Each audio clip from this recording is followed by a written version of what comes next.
Students, இன்றைக்கி நம்ம என்ன சம் பார்க்க போகிறோன்னா financial accounts chapter number 16 departmental accounts sum number 1. இந்த சம்மில் என்ன போடுவீங்கன்னா sales, gross profit ratio and expenses, சேல்ஸையும் கிராஸ் ப்ராஃபிட் ரேஷியோவையும் நீங்கள் லெஸ் பண்ணிவிட்டு அதுக்கு அடுத்து உங்களோட expenses, salary, rent and insurance இதெல்லாம் நீங்கள் ரேஷியோவை வச்சு டிவைட் பண்ணி தர போகிறீங்க. அவ்வளோதான் இந்த சம்மில் பார்க்க போகிறோம். சரி, வாங்க சம்முக்குள்ளே போகலாம்.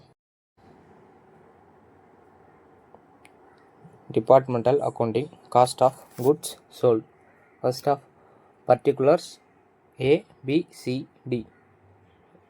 சேல்ஸ் அமௌண்ட்டை நீங்கள் அந்தந்த காலமில் போட்டுக்கோங்க, ABCD காலம்ஸில். Next minus gross profit 20%. அதை நீங்கள் டிடக்ட் பண்ணி 20%ஓட அமௌண்ட்டை போட்டிங்கன்னா அதை நீங்கள் லெஸ் பண்ணிங்கன்னா அது அவங்களோட காஸ்ட் ஆஃப் குட்ஸ் சோல்ட். அதை நீங்கள் ரேஷியோவில் கன்வெர்ட் பண்ணணும். நெக்ஸ்ட்டு உங்களோட எக்ஸ்பென்சஸை நீங்கள் டிடக்ட் பண்ணி போடணும். ஃபஸ்ட்டு எக்ஸ்பென்சஸ் டோட்டல் ABCD அதேமாதிரி காலம் போட்டுக்கோங்க. சேலரி வந்து 6000 கொடுத்துருப்பாங்க. அதை நீங்கள் அந்த ரேஷியோவில் டிவைட் பண்ணி போடணும். ஓகேவா? 2400, 1800 something. Next rent and taxes 1500. அதை நீங்கள் அதேமாதிரி டிடக்ட் பண்ணி போட்டிங்கன்னா 600, 450.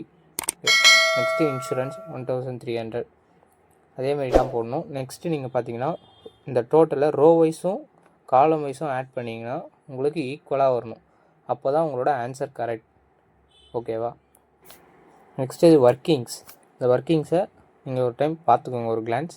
6000 × 4/10. 0 கேன்சல்.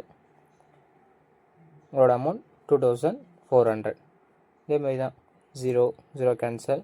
600 × 3 1800.